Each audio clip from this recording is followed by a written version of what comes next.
ولا تحسبن الله غافلا عما يعمل الظالمون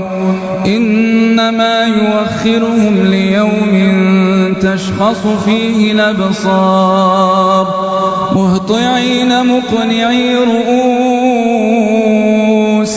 لا يرتد إليهم طرفهم وأفئدتهم هواء ولا تحسبن الله غافلا عما يعمل الظالمون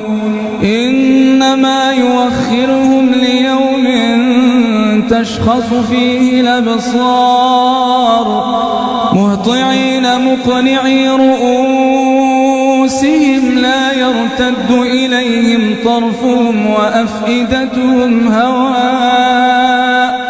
وأنذر الناس يوم ياتيهم العذاب فيقول الذين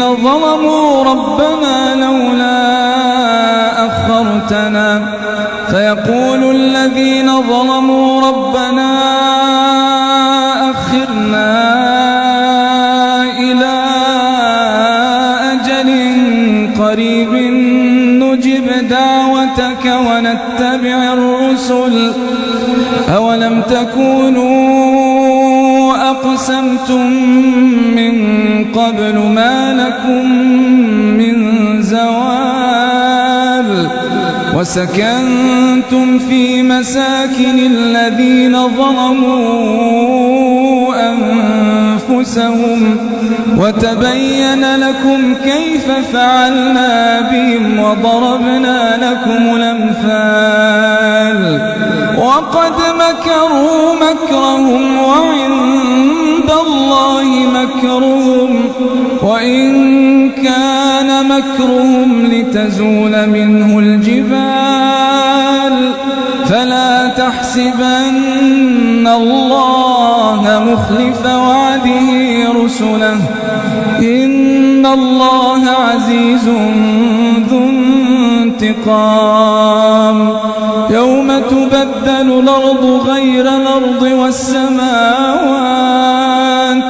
وبرزوا لله الواحد القهار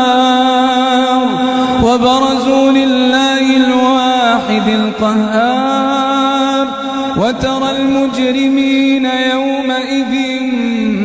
مقرنين في الأصفاد سرابيلهم من قطران وتغشى